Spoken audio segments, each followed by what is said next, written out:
entering of soul making. And I hope to illustrate this with a couple of stories and elaborate somewhat on what Jung was trying to get at. I mean, there are many versions of Jung, many Jungs, if you like, depending on who he was talking to and his age. He would say different things. And I'm homing in just on that theme of the necessity to dwell in the, as he called it, the underworld in order to make soul. And I'm emphasizing the verb here, make soul. Soul, I grew up as a Catholic, and so soul was very present. Soul was something that came at conception, came from the heavens, and was there forever. That's not what I'm talking about. This is a psychological soul that only comes into reality as we make it. We actually construct certain sorts of experience and dwell in soul. So soul, making soul.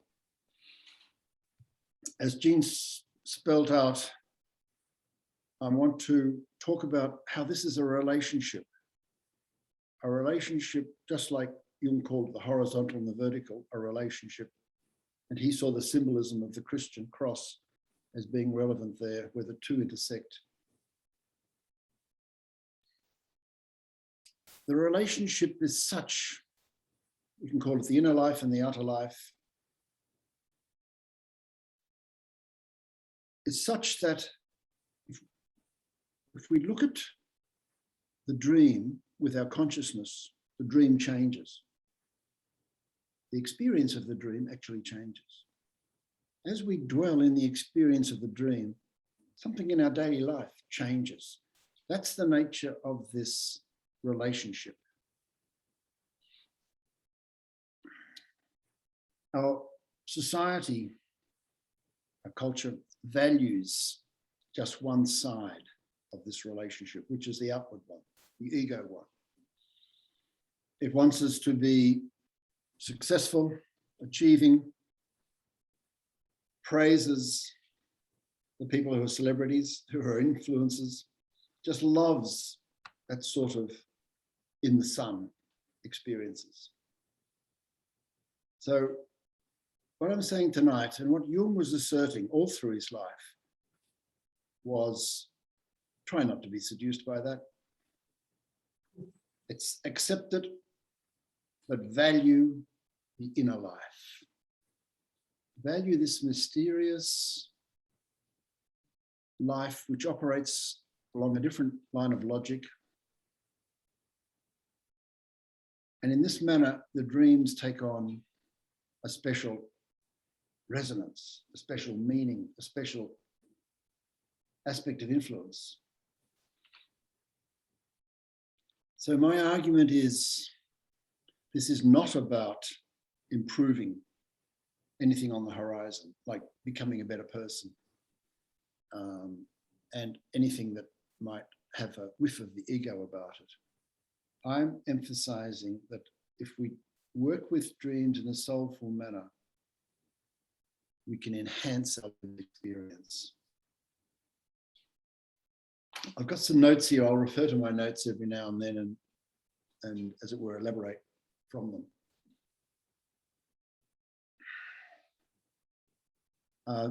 James Hillman's book, The Dream and the Underworld, was very influential.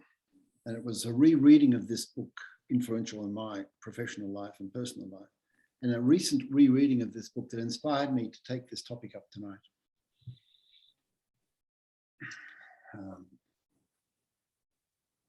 And I don't know if he mentions this in the book, but I love this phrase of the medieval poet Dante Alighieri, when he was, in his poem, about to enter the underworld with his guide, Beatrice.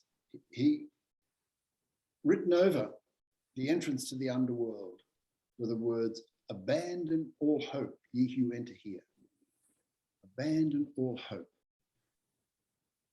My interpretation of these words along the theme of tonight is that it's hope in material success. It's hope in consumerism that we have to abandon. It's hope in being successful that we have to abandon. Abandon all of that in order to enter the underworld. That's the disposition required. We can't just pick up this inner life as if it were something in the horizontal world, the above world. We've got to open ourselves. So this is very much a different disposition. Open ourselves to the forces Jung would call the forces of the unconscious. Fair enough. Forces of the underworld. The notion of the underworld and the above world is very common in mythology of all sorts. And it's as if in the night we fall asleep, we lose consciousness, and we're taken down into the underworld. The dreams, in my mind, are an expression of the unconscious forces rising up, then grabbing some imagery from the outside world. So we recognize the images, we recognize them as ourselves sometimes, as people we know, as places we sort of know. Don't be seduced by the externality of the dream. What I'm wanting to focus on tonight is the force, the energy of the unconscious, of the underworld, and invite you all to somehow, in your own way, dwell in that space, in that energy. So there are a few different words that we probably do need to clarify. Psyche is one. Psyche is a general term, and I'm okay if people call it the mind even. It has two aspects.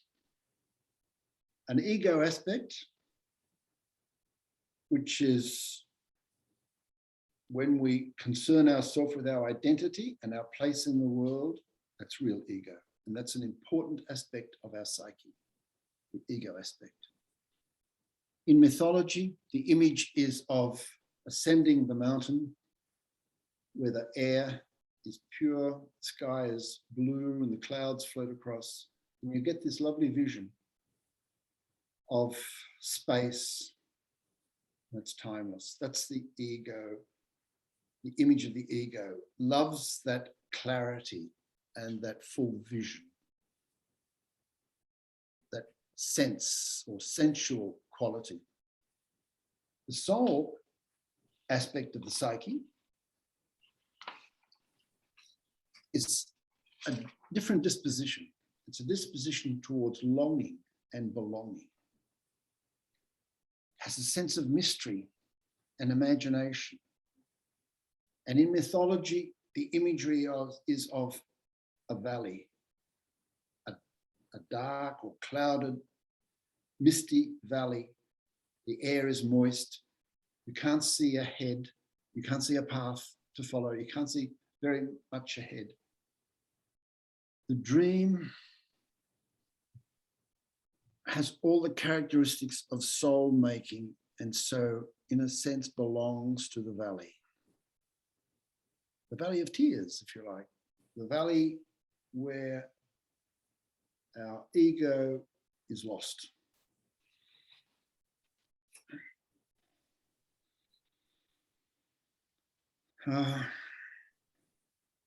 So this distinction I'm making here helps me a lot. I find it most useful.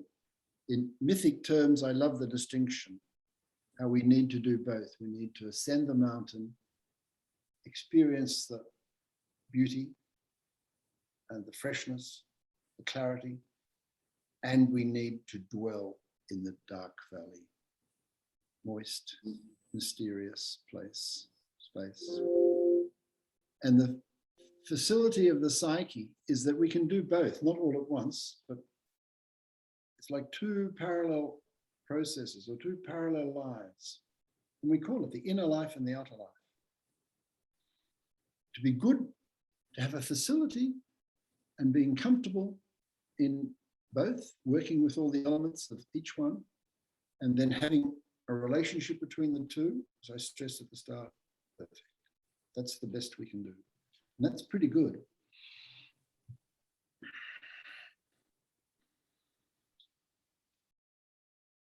It's use the word seduction a minute ago.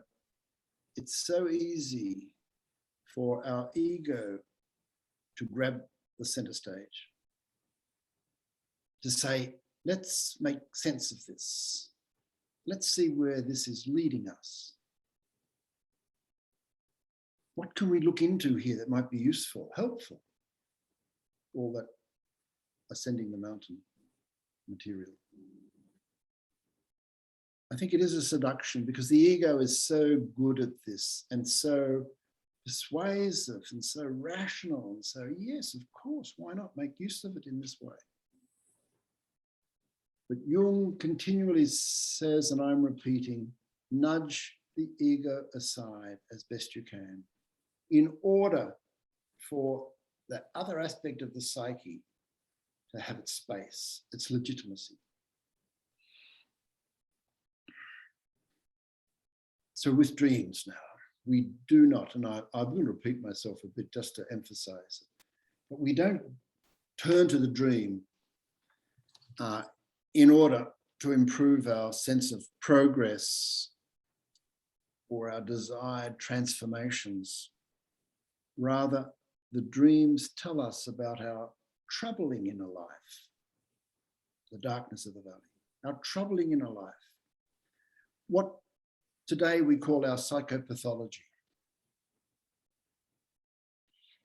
the matters of the underworld.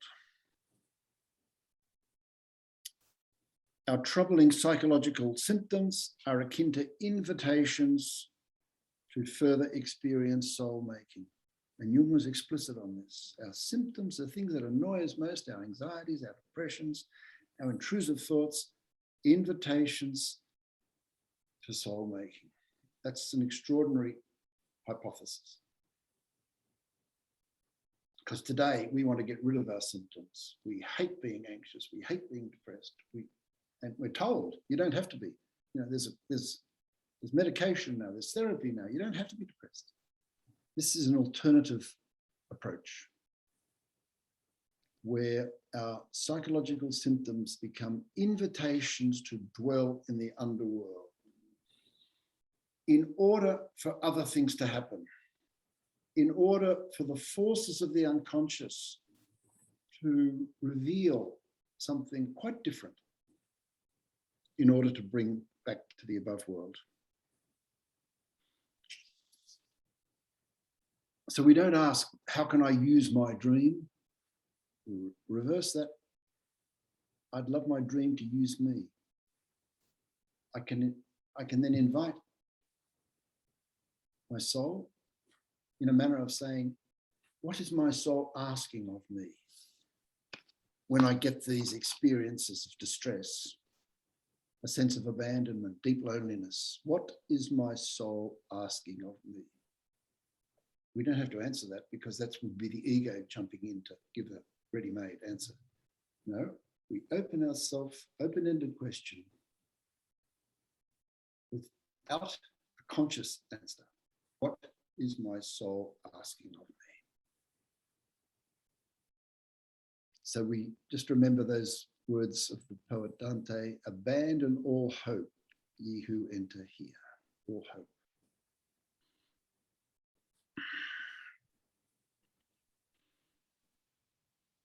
It's just to illustrate with our little experiences or big experiences of depression. The darkness of the depression can be instructive because it can tell us what we need to let go of, what needs to die. And it's not just in a material death and dying sense, it's there as well. But it's this more in my daily life, what needs to die. And the depression is like a reminder, something needs to die. But we don't want to jump to an answer. We want the forces of the unconscious to illustrate, elaborate in some manner what the psyche needs. I mean, Jung's point was that the psyche heals itself if it's not dominated by the ego. The psyche can heal itself, which is a wonderful and positive notion.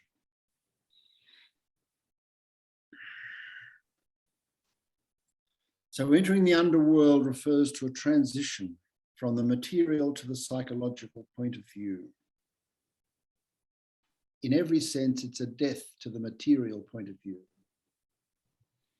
That's the above world agenda. As I said earlier, very positive in its own right. We need it, but we don't want it to be the only domain in which we dwell. Because the dream speaks in images, only the imagination will do the job.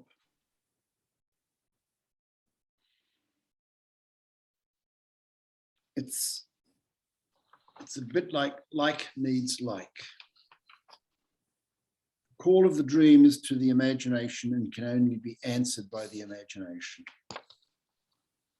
The task is to dwell in the images of the dream. Dwell, not manage them, not use them, dwell. Sit with them. Invite the images to speak to us in their own way, not in our preferred, which would be our ego way. So to keep on this theme, what about the people in the dream? Who are they? Where do they come from? As I said earlier, and I'm repeating myself now, the dream experience wells up as a force from the unconscious and comes up to the surface, as it were, and then grabs bits of imagery, themes, dramas, brings them all together in some scenario, and then we jump in and say, that was my grandmother in the dream. What might that mean? Well, that was my brother. Well, that's me. That's the seduction. Jung emphasized this notion of archetypes, archetypal forces in particular. So we have to let go of the literalness of dream imagery and trust that the energy, the forces of the unconscious are ancient, archetypal, primal forms. But give us everyday images because we wouldn't recognize anything otherwise. We couldn't dwell in total mystery. We need something to hold on to. We need the images of everyday life. But we don't want to grasp them in terms of meaning making. So the images in the dream, yeah, they refer to people in human shape or in animal shape or in the shape of nature like wind and rain. But there's a mythic connection. Every image has a mythic connection or is archetypal. So we're visited in some respect, this is not an exaggeration, but in some respect, we're visited by heroes, gods, heroines, and the imagery from the big stories like the Bible, the Mahabharata, the Quran, they are full of actual dreams too, stories of dreams, but they hold mythic connections and they tell us more about our personal dreams than we would ever find by dwelling in the sense of trying to find meaning. So the dreams come, psyche does its thing. The dream, everyone dreams, we know that, and it's interesting. Of recent times, the brain scientists have found out that the source of the dream imagery comes from an ancient part of the brain, the nervous system, right there at the back. Whereas the rapid eye movement comes from another part of the brain. They used to, not so long ago, believe that the two were correlated, but not anymore. Not in the sense of being sourced from the same spot of the nervous system. So it validates again this notion that where does the dream come from? It comes from this ancient part of our nervous system, which is the vehicle for the unconscious energies to express themselves. In mythic terms, the force behind the dream is eros. Eros in Greek mythology. Eros is a driving force, a divine force. Eros in the language of today is our motivational driver that sources the dream. And again, in mythic terms, every archetype holds an emotion not of any sort, but of a particular sort. And so that helps us dwell when we sort of ask ourselves, what is the emotional driving force here? What is Eros trying to tell me?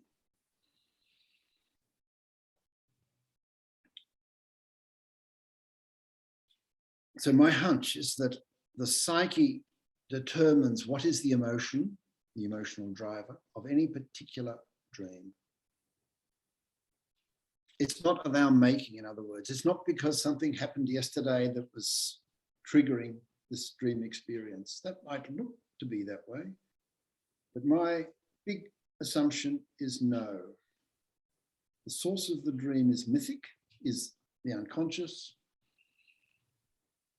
And so the dream is performative. It's like an inner performance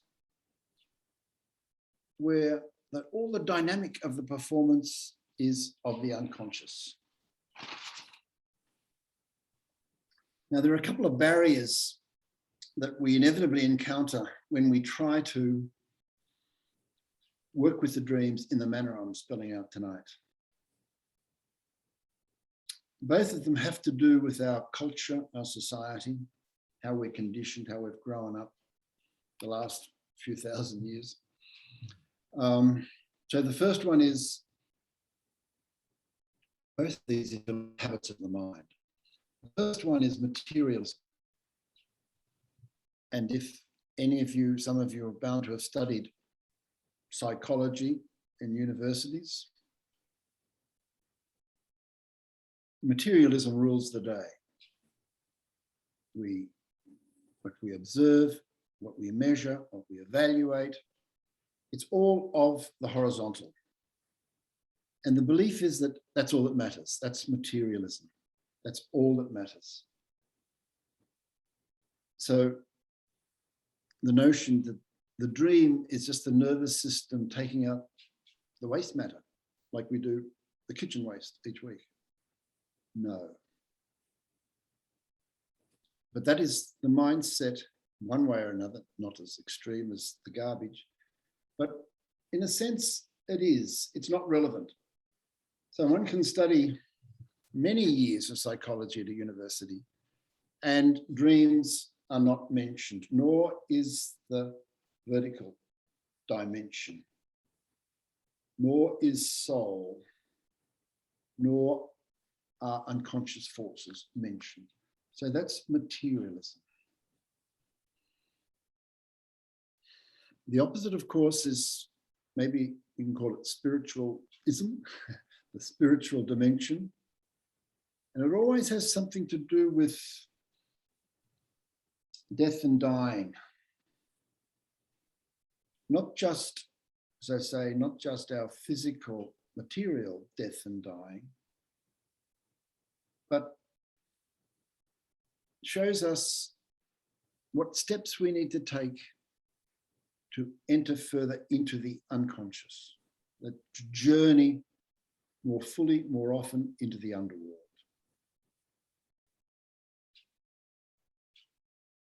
So this perspective that I'm talking about asserts that the dream has everything in it. It's not lacking anything.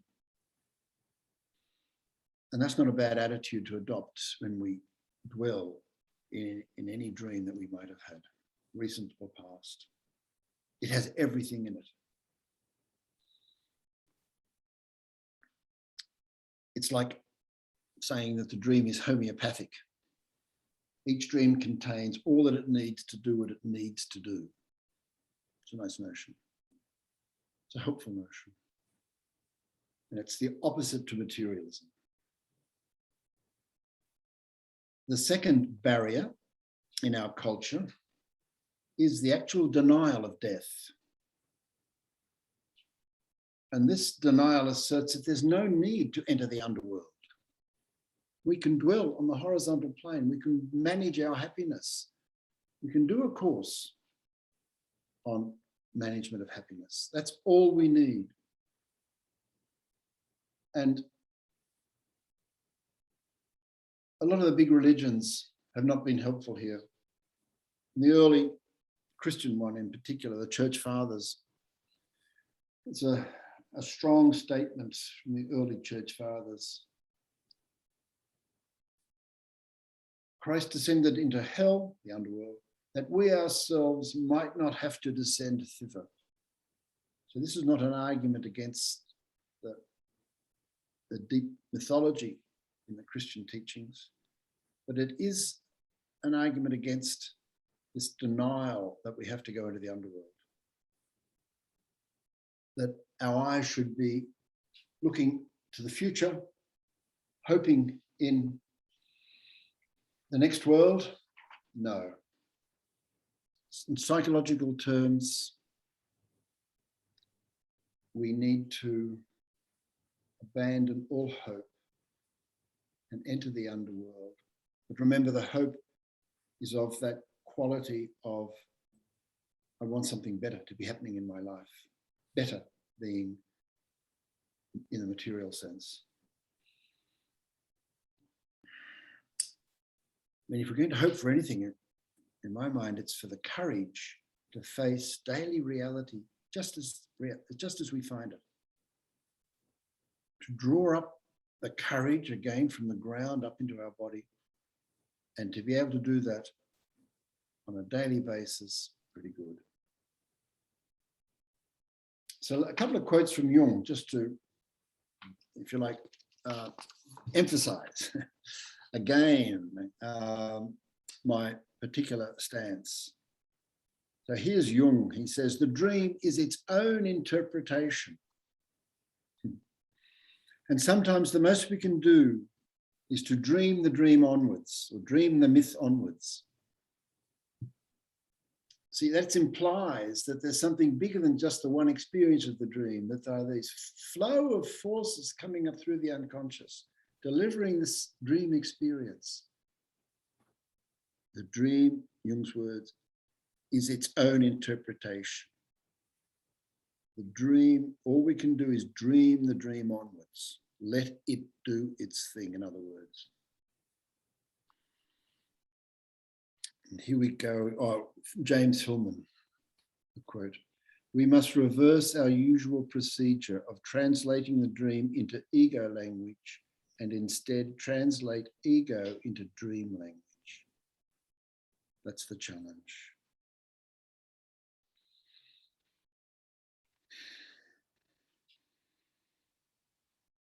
At night, the dream has me, but in the morning I say, I had a dream. Our psychic task is to stay subjected to the dream, dwell in the dream. Why do this? It's necessary for soul making, that's why. And we don't have to do soul making, that's the thing, you know. We can live on the horizontal and be successful and do all the ordinary things and never hear the calling, the necessity, the calling which says you need to enter the underworld. Not everyone hears that for their own reasons, I'm sure. Society's reasons, I'm sure. Fear, I'm sure. So the dream is no longer mine, but the psyche's. That's the difference. Now I've got a couple of stories. I won't tell them all, because it's too long, and I just want to pick out the bits that are relevant. Both are mythic stories. One is of Inanna, the queen of heaven and earth, and an ancient story from Sumer, which is modern day Iran. And we know it was written down 4,000 years ago on stone, carved into stone. And these were only discovered in the 1970s and pieced together into this story. So here we go. Again, just let yourself follow the theme here. Don't try to analyze, because that whips the ego into shape. Inanna was queen of this worldly domain. She was the keeper of order, the guardian of wisdom. She was both high priestess and possessor of all earthly power. So there she is, a beautiful description. She has everything a horizontal world could ever offer. It then comes about that at the height of her strength as queen of heaven and earth, Inanna opened her ear to the great below. Opened her ear, her inner ear to the great below. She heard in her inner ear the calling to enter the great below. This is opening your ear to a particular wisdom. As I say, some people don't need it or seem not to need it. Others, it's bread and butter, it's essential. In the Inanna story, she abandons heaven and earth to descend to the underworld.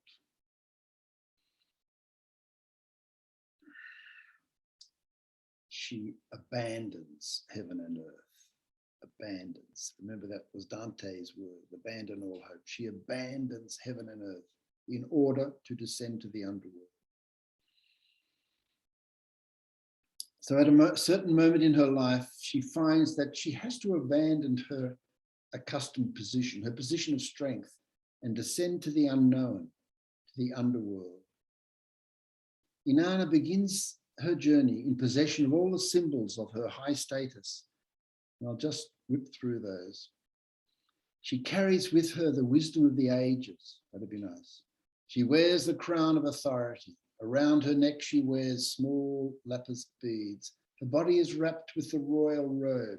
On her chest, she wears the breastplate of power. On her wrist, she wears the gold ring. In her hand, she carries the lapis measuring rod and line. So, like all of us, we enter the underworld with what we've gained, with our capacities to think, to feel, make judgments, make love.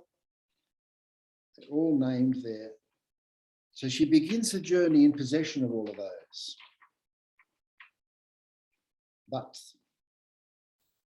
we then find that at the threshold of the underworld, Inanna has to declare why she wishes to enter. She just can't drop in. There are two reasons, she says. It's because of my older sister, Archibald, queen of the underworld. Okay, that's a nice common sense, logical, rational reason. The second one, though, her husband has died and I have come to witness the funeral rites. So this is the sense of the vertical here. This is connecting to death and dying. I've come to witness the funeral rites of my sister's husband.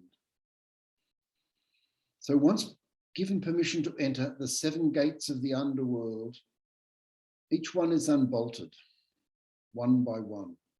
At the first gate, Inanna has the crown removed from her head. At the second gate, the small lapis beads were removed from her neck. And so it goes on until at the 7th gate, the royal robe is removed from her body.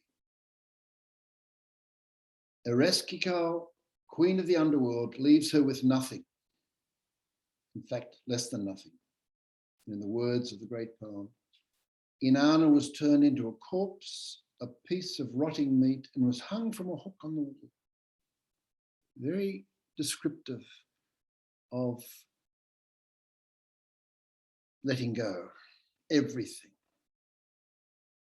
So to cut the story terribly short, Inanna's transformation begins with the dirt beneath her fingernails. This is wonderful.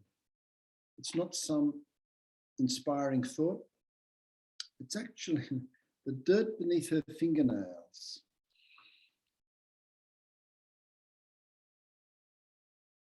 Comes to life, comes into a form of life, a creature neither male nor female, so archetypal. Eventually, Inanna returns to the above world with a gift of mystery, what I would call the gift of using imagination creatively, a gift of psychological aliveness. See, that notion in that essence of that gift, it's not the stuff that belongs to the above world.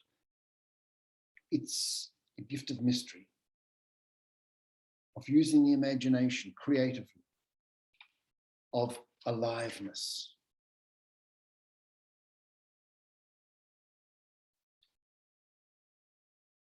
So this ancient story invites us to consider a couple of things. That we can describe our life just in terms of turning up, events, some important, some less important. Every so often, though, this is my hunch, and this is what the story says, we are invited to open our ear to the underworld in the manner of an invitation to journey into the underworld. And on this journey, the above world skills, all those capacities that were named, all those wonderful virtues are useless.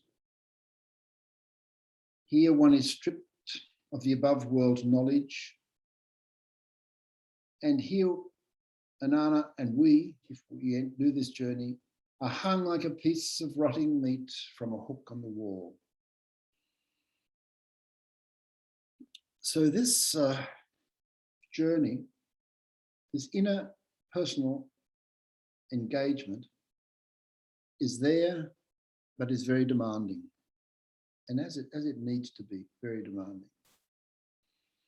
I don't like using the word transformation or enlightenment or bliss because I think they misrepresent the journey and give it a whiff of romanticism, which is the ego operating again. So that's why the language of the story, of the mythic story, has it all in itself, just like a dream does. It holds everything we need. The other story is from the Greek mythology, and it's a story of Hercules. Hercules, who, as the name suggests, was a hero, part God, part human. Very, very capable, intelligent, strong, so capable. Nothing was outside of Hercules' purview of capacity. He fell out of favor, I won't go into the reasons, with the god Hera and had to make good and was given 12 tasks that he needed to do. We call them the labors of Hercules. And some of them, all of them actually, the first 9 of them anyway, were where he could use his skills, wrestling a huge lion and battling with a gigantic boar, or birds with cruel beaks and sharp talons, and a bull monster with 3 bodies, and so on, these extraordinary images. The 12th task was the robbery of the golden apples of Hesperides. However, the task I want to concentrate on is the 11th, the one before the last one, because it's most relevant to our purposes. His task was to bring back the guard dog of the underworld, Cerberus, the 3-headed watchdog, the hound of Hades, the dog who guards the entry to the underworld.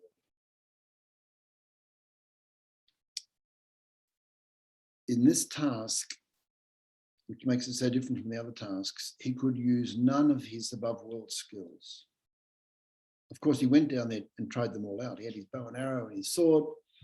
He slashed around, but the waffly images of the underworld are shadowy. They're not affected by swords and bows and arrows. And so, having initially believed that this is what he had to do, use his skills and capacities, he finally realized, with the help of Hermes, a very helpful person as mediator, communicator between heaven and earth. Mercury is the Latin name, Hermes the Greek name. Hermes said, what you have to do is sit down beside these spirits, rub shoulders with them, as it were, dwell, in other words, to use our term from previously. Be with the spirits down there. Don't fight them. Be with them. And if you want to do something, get some flat stones and flick them across the famous river of the underworld, the river Styx. And so Hercules did this, and it was by doing these bizarre things, seemingly, because according to the above world, totally bizarre,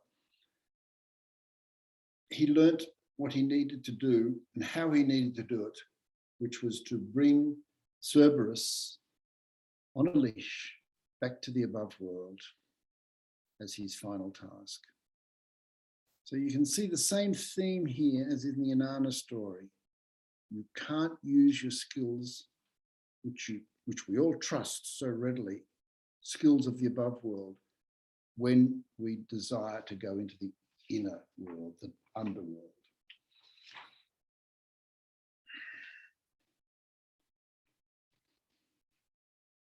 It's both these stories say there's a lot of unlearning that has to take place before the new learning can happen. And that's a fascinating outcome.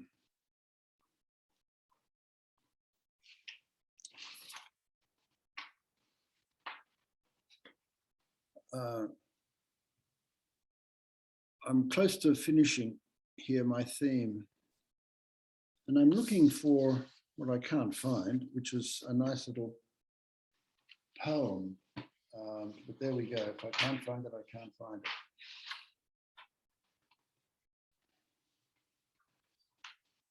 Here we go. I've got it. Poet Wendell Berry says, "To go in the dark with the light is to know the light. To know the dark, go dark. Go without sight and find that the dark too blooms and sings and is travelled by dark feet and dark wings." It's a modern day poet saying, in essence, using the same imagery, go dark. And if you go dark, you'll find that the dark too blooms and sings and is travelled by dark feet and dark wings.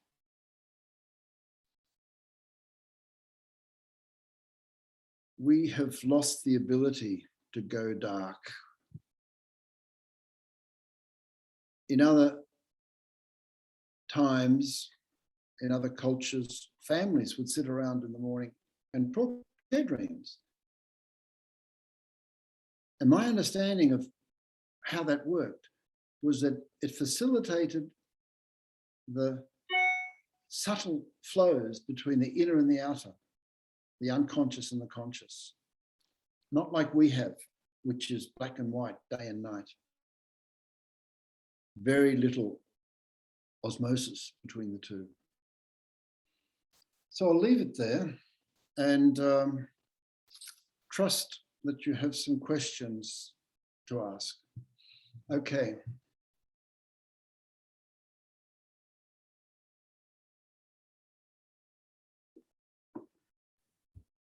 Thank you. Thank you very much.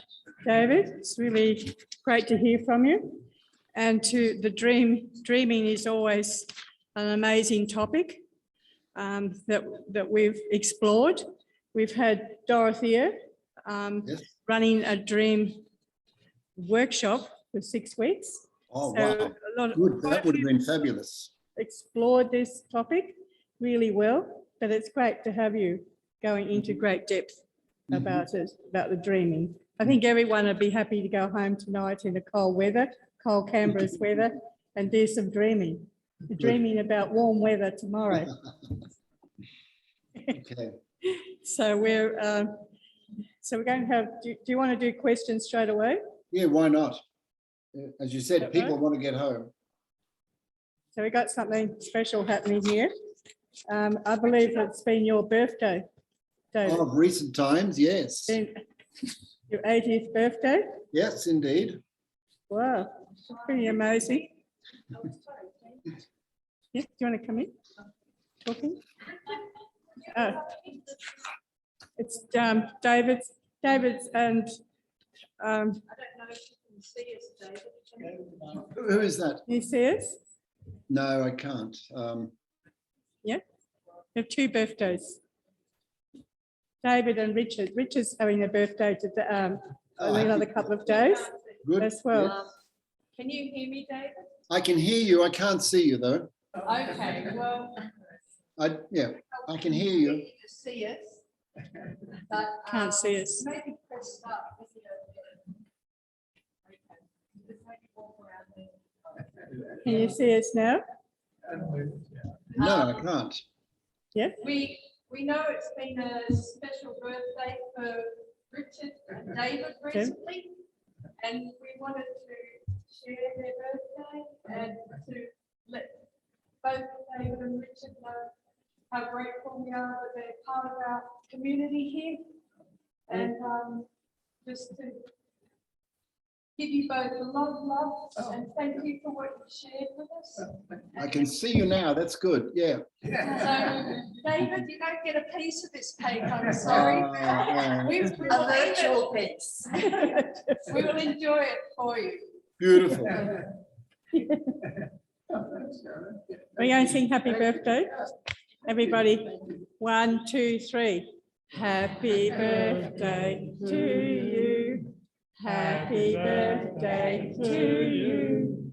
Happy birthday, dear David. Happy birthday to you. Hip hip hooray, hip hip hooray, hip hip hooray. We know neither of you like a fuss being made. We wanted to. We couldn't help ourselves. Thank you, Shauna. Lovely. 1, 2, 3. Oh, a few girlfriends. So we're going to go through to ask questions now. Sure. We do the, David, do you want to? David, do you want a break? No. Let's go. Yeah, it's happy to. So if you'd like to ask some questions of David.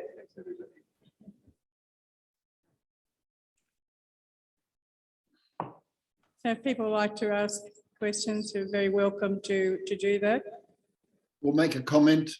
or make a comment. Yep. Yeah. Give some personal experience. Can I put a question? Sure. Anything that we think we do consciously, is that affected by our unconscious experiences, our unconscious motivations? I'd say so. Yeah, that's the common understanding, and I go along with it, is that we're not aware of a large part of the motivational forces driving our experience, shaping our experience. We can become more aware if we step back and feel our way into the experience and ask ourselves what images are coming to mind in this conscious experience. So it can be like a daytime reverie, and we can use that in the same way as a nighttime dream. again, the challenge is to move or nudge the ego out of the way somewhat. We can't do that totally, of course, but just somewhat, and dwell in the conscious experience and let the imagery that is inherent in every experience be more apparent, so that we're not driven by ideas, conceptual frameworks, driving for meaning. We're rather allowing the imagery to speak to us. Because our ideas and concepts, frameworks of understanding, have all been shaped by our culture and our personal experience over many years. And so they're frameworks that are pretty rigid. And in order to counteract that rigidity, we need to do what I'm suggesting we do with dreams. Step back, allow the imagery to come forward, ask ourselves, what is my soul asking of me in this moment? And just embrace that experience and let whatever the unconscious psychic gift is, accept it. Most often, it has to do something with aliveness. Aliveness, a sense of aliveness is the gift that usually comes from this way of working. Thank you. It's John van der Graaf asking that question. Oh, good, John. Thank you. Lovely. Yes, just a bit further on that, when the distinction is made between, oh, that was an unconscious action. No, that was a conscious action, and it's different to the unconscious action that would be, what you call it, given sometimes, in order to make a distinction between a conscious and an unconscious action. And I found that a strange dilemma to say that, yeah. Sigmund Freud wrote some lovely papers about slips of the tongue, Freudian slips, where, and the same is for actions. We can find ourselves doing something that we aren't aware of. Yeah. And it's often got an emotional quality that stuns us. Jung used synchronicity as another example of the unconscious meeting the conscious, and we get this, wow, shiver up the back, synchronicity. We think, where did that come from? Mm-hmm. That's the amazing and bewildering conjunction in the moment of the two. Yeah. Yes, it is. Yeah. Thank you. Mm.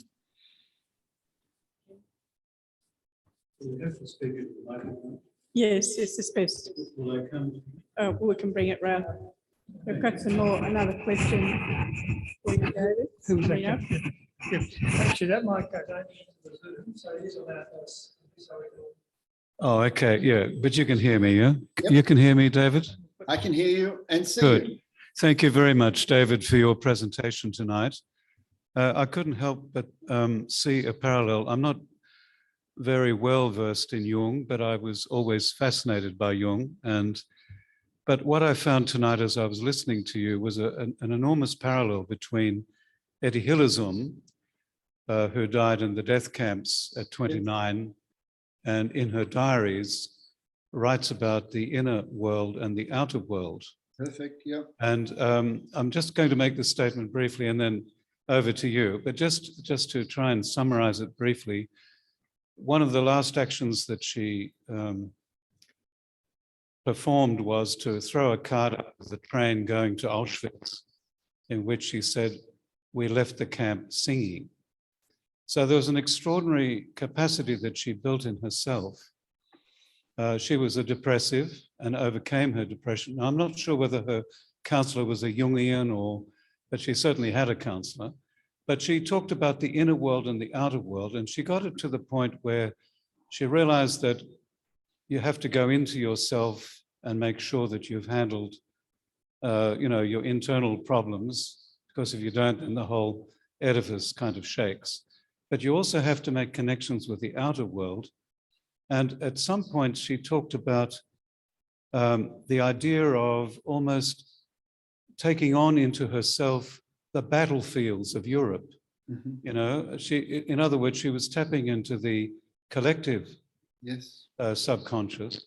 So I find the mystical experience that she had, and she was an extraordinary woman, Jewish by culture, not by necessarily by conviction, but open, and this extraordinary capacity for her to pass on that sense of optimism, not a airy-fairy optimism, but an optimism that was deeply based in reality. So I suppose my question really is,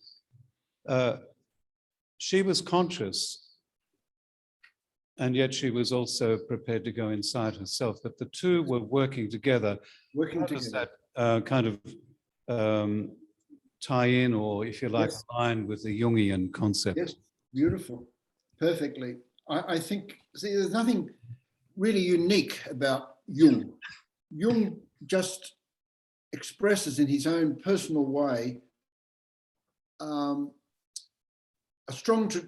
long tradition from many cultures.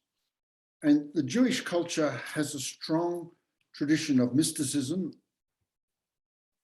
the Kabbalistic tradition, and that is another wonderful ongoing expression and encouragement to be both ordinary and extraordinary, to be living in the world and have a mystical disposition, and being able to draw insight and energy from the mystical experiences, just ordinary everyday mystical experiences, like synchronicity and a sense of entering the underworld.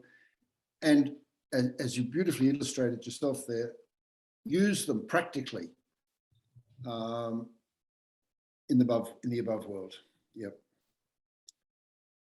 You said it well. Nothing more to say, really.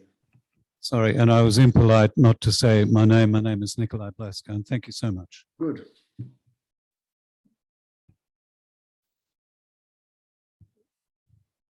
Or someone else? Yeah, Liana. Liana. Liana. Yeah. Hello, and thank you very Hello. much. I scribbled it down so I could try and make it as succinct as possible. But you said something at the beginning. Firstly, I was going to say there are some dreams that I have where they feel like such a clear, significant invitation to the underworld. Like they're very strong, clear archetypes and symbols, Yes. which are almost unmistakable. Yes. But then there's these other dreams that I think a lot of people have that seem almost meaningless or trivial or Yes. superficial, which are full of like all of the everyday events, Yes. kind of really egoic sort of mind talk Yes. that almost feels just like an extension of your own anxieties during the day. Yep. And you said something that every dream is significant, and that you have to let every dream, do its thing. Yes, And right. so my question is, how do I dwell with the dreams that seem insignificant, or that seem that in dwelling with them, I'm just feeding the ego more? Like, how do I find the deeper meaning in those dreams, or what do I do with them? Yes. There is some good literature on this, and in the Jungian tradition, it's called active imagination. You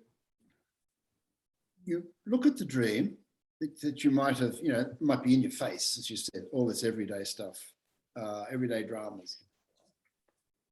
You might jot down the themes, though. And this is the stepping back.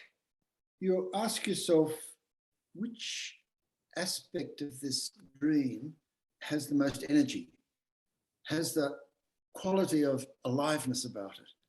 And then just take that, and as it were, in your imagination, put it on the kitchen table, and then walk around it in your imagination. Look at it. So this is the imagination engaging with what seems to be trivial imagery. And what you'll find usually, is that that image transforms into other images. And so you follow that imagery as it's transformed. And then it'll transform again because images merge into other images. Keep the psyche then is having the image and you're the one with your ego following it. Then heavens knows where that takes you. Thank you. Yeah. Glad to see you. So does anyone else like to add to the discussion? I guess, David, I'd just say when you're doing the horizontal ego work, finding the space and stillness for things to be, like you said, the everyday, ordinary, mystical experiences amongst the kind of horizontal ego work. I don't think that's always easy. No, nothing easy about it. But you can gradually train yourself as you go for your walk, for example, to get exercise and fresh air. You pause. In other words, you dwell at a tree that's lost its leaves and engage with it and invite it to speak to you for a moment. Like, this is not, half hour's meditation or anything. But what happens is that your capacity or your facility to do this engaging, this activating your relationship, in other words, with the inner and the outer, it just gets easier, more fluid. And pebbles on the ground, there's no limits to anything at all can, as it were, be brought to light, brings itself to life in your imagination.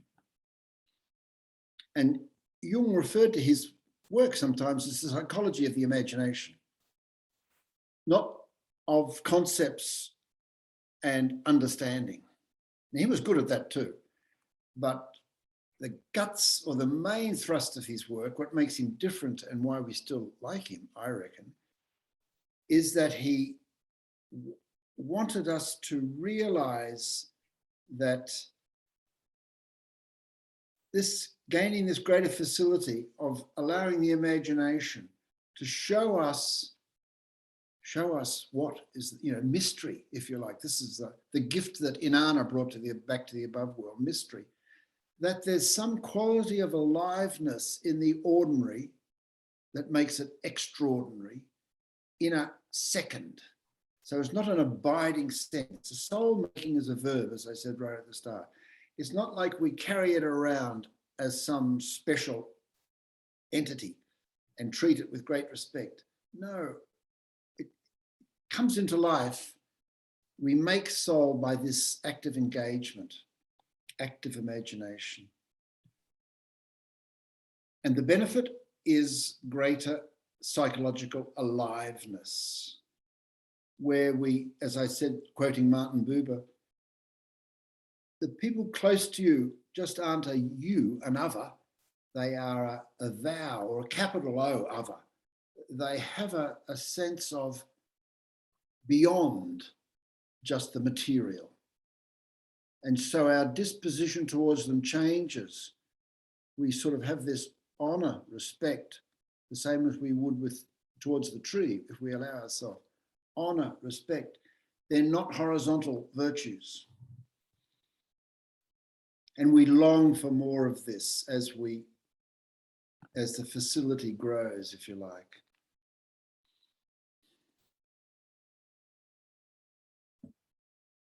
And it's very akin to the Buddhist tradition, the Buddhist teachings of acknowledge, accept, let go, don't grasp, don't hang on to suffering, don't make it into an ego project. Very, all ancient wisdoms that have come through to us have this as an important story, important theme, important psychology. Yeah. Hi, David. I do have a comment. Let's say thank you so much for your presentation. When you were talking about, you put the horizontal plane and the vertical one, and you said that this is the superficial, and the other one goes down, to the unconscious. I was thinking immediately about in Gestalt therapy, there's a lot of the horizontalism in terms of phenomenology, which it's a little bit different in the sense that I mean all horizontal things, they do matter very much, but by having you saying about the vertical, I can imagine that surface, and then the vertical plane, it just moves, it moves along that line, and it's like a torch that gives a different Yes. a different dimension to all that's happening in the Yes. horizontal plane. So it's did provide me with a very nice imagery. Yeah, no, good. That's a good comments, and it's spot on, isn't it? So that all phenomena has within it the potential to be more than just what our senses perceive it to be.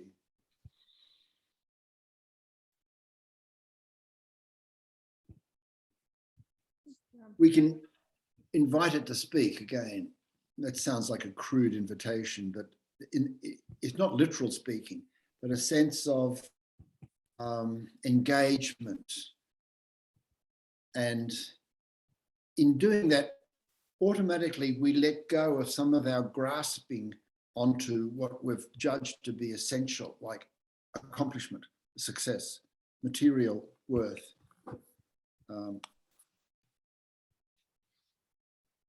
Not getting old, whatever, the list is endless.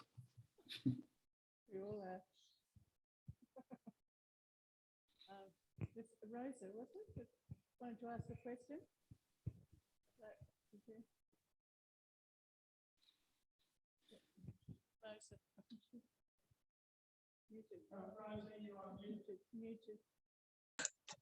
Okay, so my question, it's Rosa speaking. Yes. Yeah, if we dream of people, for example, colleagues and celebrities, can they represent archetypes? And I don't know too much about archetypes, so would it be worth for me researching more about that?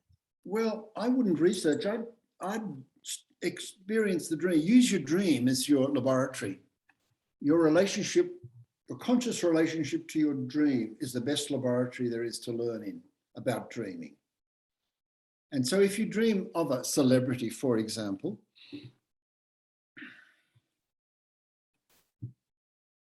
there is something very symbolic in the manner in which we create celebrity. We want it to be, or him to be godlike. And whether we know it or not, we believe in them. We attribute to them power. So there is a hint of the archetype there. The archetype that shapes our experience. We all want to be more than we are. And so archetypal stories have this as a theme. It's a longing to be other than just ho-hum. I turn up to life and I do the best I can. No, we dream into a divine presence. And the celebrity is a classic example of us as humans, ordinary humans, projecting onto a person in a dream and in real life, superpowers. And we do it. We do it when we fall in love for the first time with someone. We project onto them godlike qualities, and we have blinkers on our eyes. We just don't see their dark side, their shadow. We literally, as the verb says, we fall in love. we make them into, or put them on a pedestal, or make them into some sort of semi-perfect person. We do it. This is the archetype in action, archetypal force in action. And our dreams are wonderful workbenches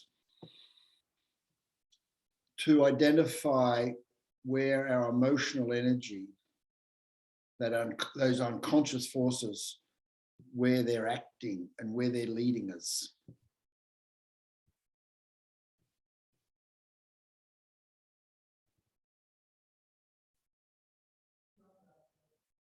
For the benefit of more aliveness, as I keep saying, yeah. So I think Trish wanted to ask another question. Yeah, thanks, David. I've just wondered if you could just make some comments around the idea that Robbie Bosnak has in relation to looking at dreams in relation to embodied imagination, where you were talking before about the other in the dream. Yep. And his idea is, I guess, is to anchor yourself or anchor, and then transit into the other, not become the other, just transit into the other, and develop by embodying the other, being able to come to terms with what the other is, what message the other is giving. I'd just be interested in your ideas about that. I like it. I've always have. What we've got to remember here, and Robbie's a good example of this, and Jung is another good example, Hillman's another good example, is that the manner in which they present their understanding of the inner life is so personal, and it's based on their lived experience. The particular archetypes that have influenced them show in what they emphasize and how they convert this unconscious energy into practice. And so that imaginative strategy or orientation or disposition of Robbie's is just so Robbie. The risk would be to imitate him rather than taking the impulse and letting it dwell, and then being ourself, having our own manifestation, so that we're not,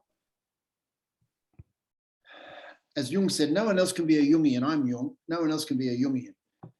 And I like that. And it's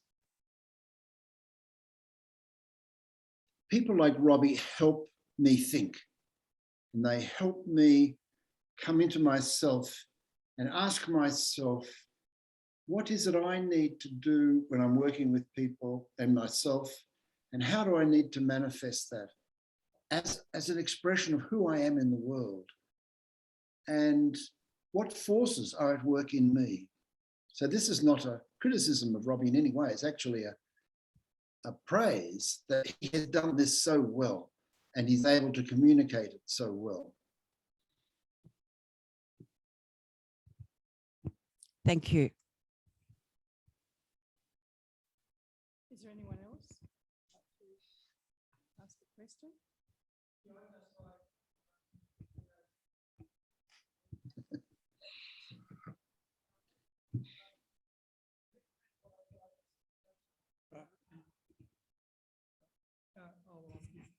Thank you. To go dark, yes. It sounds rather exciting and fearsome, and I'd like to perhaps to explore that a little bit more if we could, yep. Because we can get into meditation, we can have dreams, we can converse with the tree that's losing its leaves, yep. and so forth. Yeah, wonderful part of life. And put aside the ego a little bit. But the idea of going dark in our culture has got a bit of a sinister notion about it. And I wonder if we could explore that a little bit please. Well, depression is the archetypal experience of going dark. You know, when we experience depression, we talk about the dark cloud comes not just up there, it comes over us, it possesses us. It's in its serious manner, it's a different form of consciousness. We are taken away, and it's no walk in the park. We are taken away, and it's easy to feel desperate and clingy in such an experience. Go dark is the verb which says, just step back from that, my cliche, horizontal world, and let yourself be in that dark cloud or black dog, you know, pat the black dog, don't fight the black dog.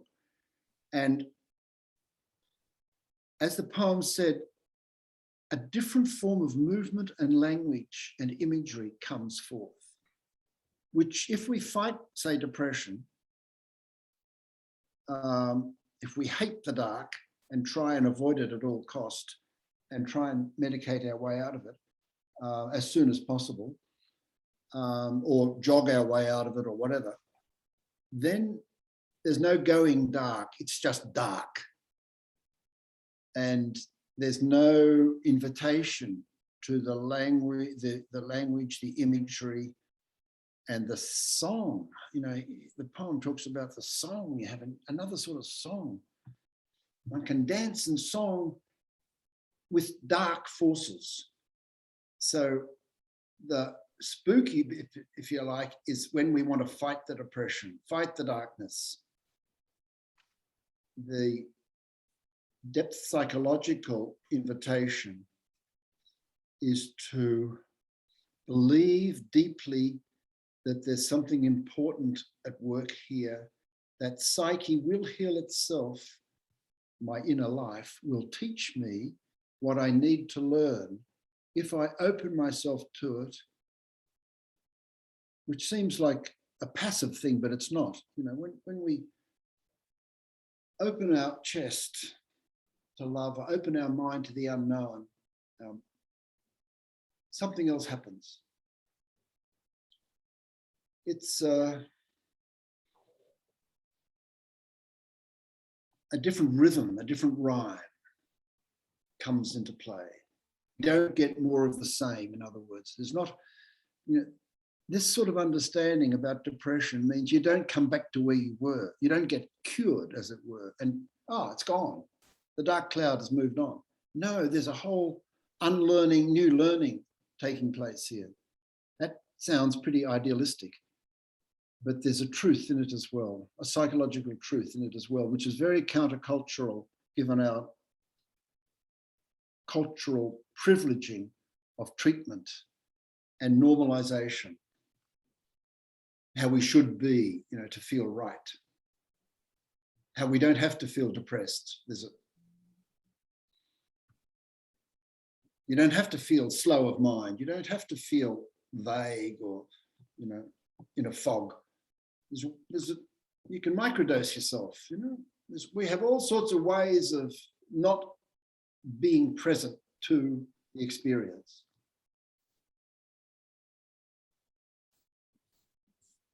Yes. Okay, yes, thank you. Thank you very much. Is there anyone else? Any questions? Or if we finish? I'd like to say thank you very much to David for a wonderful evening of your talk and presentation. It's really amazing, always. And you've given us so much to think about. We're going to be running. Sorry, I'm getting mixed up. That's all. Anyway, thank you very much for David, for your input, and you've done a wonderful job. And a lot of people are on a Zoom. I think they've enjoyed it as well. And Dorothy is going to be running a dream group starting up on the 17th of July. So she's going to give, with you and your input And with her input, we're going to have quite an amazing time of our dreaming. Thank you very much. We really enjoyed it. Good. Thank you all very much too. It's always great to see you, and also offer you happy birthday and good Thank health, and keep on keeping on. Good Okay? one. Yep. Shall do. And we'll write to you. Thank you. Okay. All the best. I'll leave you all now. Well, we'll let you go, mate. I wonder if we might just grab Dorothea before she upstairs, and she can tell us a few words, perhaps introduce herself and perhaps tell us a few words about what she's doing. Jesus. Thank you, David. Thank you very much. Thank you. It's been great to see you. Dorothy? Yes. Hello, Dorothy. It's good to see you. Looks like Dorothy's up in the mountains. Yeah, I am. I'm actually in the mountains, yes, at the moment. You can dream on.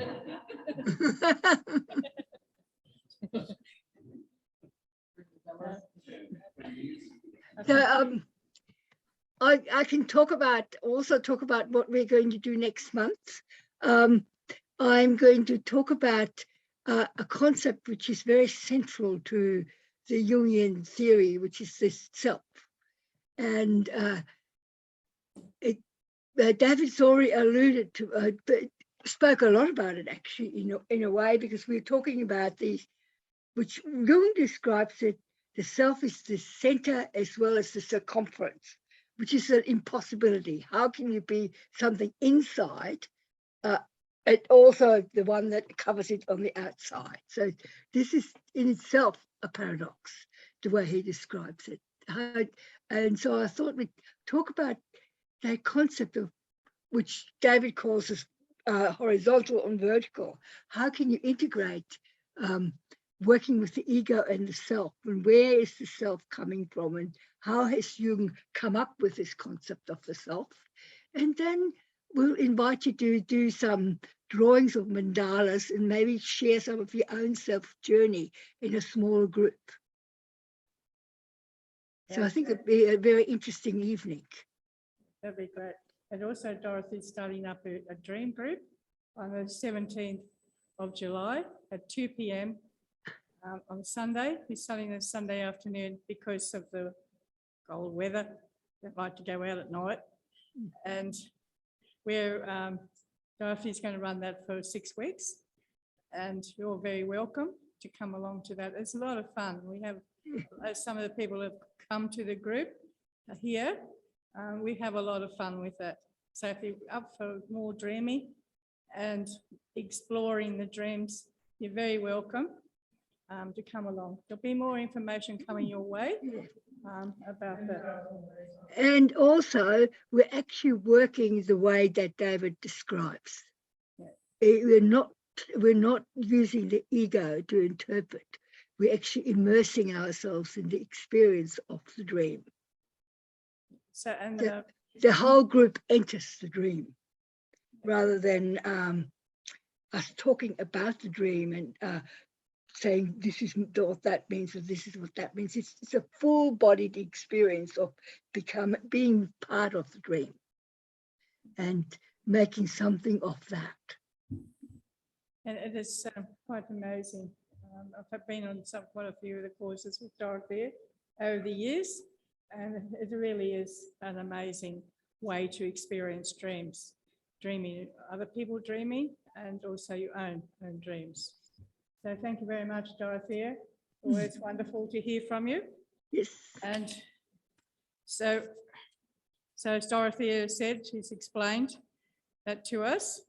And so thank you everyone for coming tonight. Also, if you're a member of the Jung Society, you're very welcome to borrow these books. You can't borrow the red book because that stays here in the library, and these other ones, the main ones, but you can borrow the other ones if you become a member. You can borrow a few books. Okay.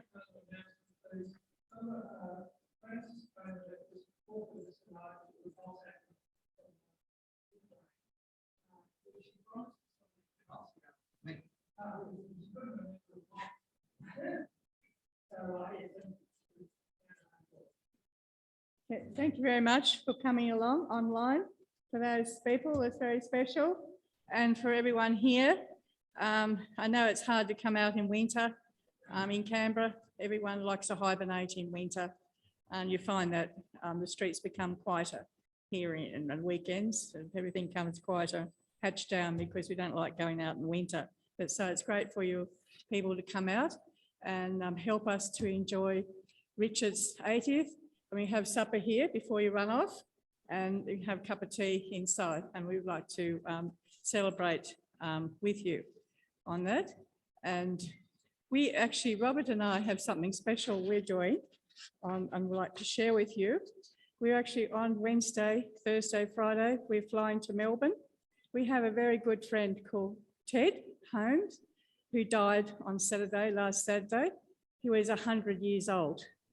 And so we're going to Melbourne to celebrate his 100th birthday with his celebration for funeral. And you'll have a lot of people there because he was very much involved with the Uniting Church in Melbourne. And also he was an academic and he wrote 20 books of poetry, which Robert's helped to print them. So we're doing something that's very, very, you can celebrate the 80th, we're celebrating the 100th. So it's amazing to think that someone actually reached 100 years old and was very active right to the moment that he died. It's pretty amazing when you think of that. So we'd like you to come and celebrate with us at the back and get something to drink before you all head out. Thank you very much. And we look forward to seeing you again. So you'd like to, you're very welcome.